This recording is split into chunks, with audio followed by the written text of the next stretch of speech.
Welcome to GGL news. MLA BV Jaya Nageshwar రెడ్డిని విమర్శించే నైతిక అర్హత ఎర్రకోట రాజీవ్ రెడ్డికి లేదు. టీడీపీ నేతల ప్రెస్ మీట్. ఎమ్మెగినూరు రాజకీయాల్లో మాటల యుద్ధం మరింత వేడెక్కింది. అధికార ప్రతిపక్షాల మధ్య ప్రతి విమర్శలు ఉధృతమవుతున్నాయి. ఎమ్మెగినూరు శాసనసభ్యులు డాక్టర్ బివి జయ నాగేశ్వర్ రెడ్డిపై నిన్నటి రోజు గంజలి గ్రామ చెరువును సందర్శించిన వైసీపీ నేత ఎర్రకోట రాజీవ్ రెడ్డి చేసిన వ్యాఖ్యలకు తెలుగుదేశం పార్టీ ఘాటుగా స్పందించింది. జయ నాగేశ్వర్ రెడ్డిని విమర్శించే నైతిక హక్కు రాజీవ్ రెడ్డికి లేదని టీడీపీ నేతలు స్పష్టం చేశారు. గోనెగండ్లలో నిర్వహించిన మీడియా సమావేశంలో టీడీపీ ప్రధాన కార్యదర్శి రమణ, టీడీపీ మండల కన్వీనర్ తిరుపతయ్య నాయుడు, మాజీ మండల కన్వీనర్ నజీర్ సాహెబ్, సీనియర్ నేతలు బేతాల బడే సాహెబ్, మాజీ ఎంపీటీసీ బందే నవాజ్, బుర్రాకొంట వెంకటేష్, తలారి శ్రీనివాసులు, రంగస్వామి నాయుడు మాట్లాడారు. అభివృద్ధి లక్ష్యంగా రైతుల సంక్షేమం ప్రధాన ధ్యేయంగా ముందుకు సాగుతున్న తమ నాయకుడిని విమర్శించడం హాస్యాస్పదమని వారు పేర్కొన్నారు. గంజలి చెరువు పూడికతీత కార్యక్రమాన్ని తప్పుగా చిత్రీకరించడం సరికాదని, భూగర్భ జలాలు పెంపుదలకు చేపట్టిన ఈ చర్యలను ప్రజలు అర్థం చేసుకుంటారని తెలిపారు. ఇక గతంలో ఎర్రకోట కుటుంబం అధికారంలో ఉన్నప్పుడు ఇటువంటి మట్టి తవ్వకాలపై చర్యలు తీసుకున్న సందర్భాలను గుర్తు చేస్తూ ఇప్పటికైనా పూర్తి అవగాహనతో మాట్లాడాలని రాజీవ్ రెడ్డికి హితవు పలికారు. వయసు రీత్యా రాజీవ్రెడ్డి కనీస అవగాహనతో విమర్శించాలని సూచించారు. ఈ కార్యక్రమంలో తెలుగుదేశం పార్టీ పట్టణ అధ్యక్షులు మహల్ రహంతుల్లా, మదీనా సాహెబ్, పాముల అబ్దుల్ అజీజ్, రాంపురం రఫీ, నాగరాజు, సెంటర్ బాషా, నూర్ అహ్మద్ తదితరులు పాల్గొన్నారు. వైఎస్ఆర్ కాంగ్రెస్ పార్టీ ఇన్ఛార్జ్ ఎర్రకోట రాజీవ్ రెడ్డి గారు గంజిల్లా గ్రామానికి వచ్చేసి ఆడ చెరువులో ఏదో అద్భుతాలు జరుగుతున్నాయి, దోపిడీ జరుగుతుందని రావడం జరిగినది. అయ్యా రాజీవ్ రెడ్డి గారు, మీకు విమర్శించేంత వయసు లేదు, అంత అనుభవం లేదు. ఏదో నిన్న మొన్న కాలేజీకి వెళ్తూ చదువుకుంటూ ఏదో ఇన్ఛార్జ్ పదవి తెచ్చుకొని ఈరోజు రాజకీయ లబ్ధి కోసం మీరు గ్రామాలకి వెళ్ళడానికి కూడా ఏ అవకాశం లేక దీనిపైన వచ్చి ఆడ ఏదేదో మాట్లాడడం, రైతులని వాళ్ళని గ్రామస్తులను రెచ్చగొట్టడం జరుగుతున్నది. ఆడ భూగర్భ జలాలు పెరుగుతాయి, చెరువు పూడిక అనేది ఎక్కువైపోయింది. ఆడ 5 అడుగుల కన్నా ఎక్కువ లోతు అయితే తీయడం లేదు మట్టి. ఆ మట్టి తీసుకుపోయి రైతులు పొలాలకు వేసుకున్నారు, పొలాలు పంట పండే స్థితి లేదు.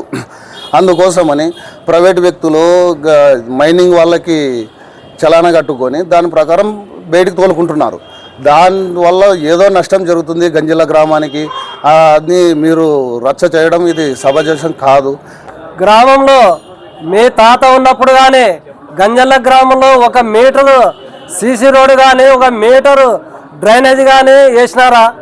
మీరు గంజల్ల గ్రామాన్ని ఎప్పుడన్నా పట్టించుకున్నారా? గంజల్ల చెరువుని కనీసం గతంలో సందర్శించినారా? ఆ చెరువుకి పక్కనున్న హందిరికి దాదాపు 500 మీటర్లు మాత్రమే విడిది ఉంది.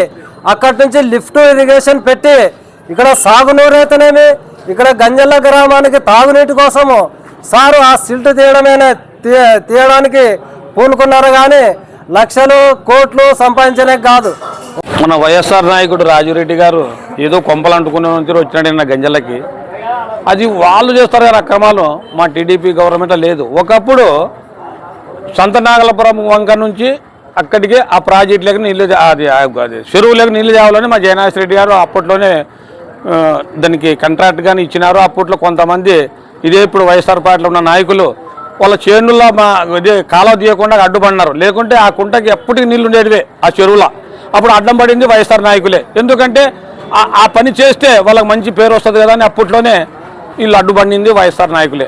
అక్కడ లోకల్లో ఉండే నాయకుల మాటలు విని వాళ్ళు ఏం చెప్తే వీళ్ళు అది నమ్మడం జరుగుతుంది.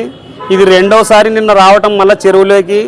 అంత గంజల్ల గ్రామంలోనే బాగా వస్తున్నారు వీళ్ళు, బాగా ఆపుతున్నామని చెప్పి పేరు వస్తే చాలు, లోపల ఏం జరుగుతుందో ప్రజలకు తెలియదు అని చెప్పి ప్రజల వీక్నెస్ వీళ్ళు తెలుసుకున్నట్టున్నారు అని వీళ్ళు అనుకుంటున్నారు. ప్రజలు అంతా గమనిస్తున్నారు.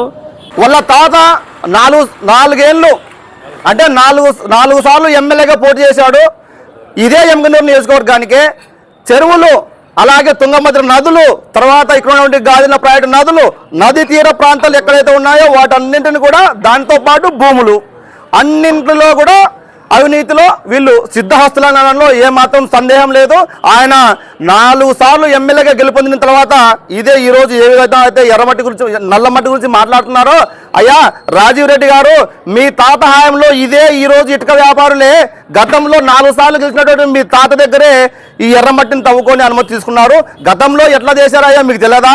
ఎక్కడ అనుమతులు తీసుకోలేదు. కాకపోతే ఈరోజు మా ఎమ్మెల్యే బివి జయనాథ్ రెడ్డి గురించి అభూత కల్పనలు మాట్లాడుతున్నారు. మీకు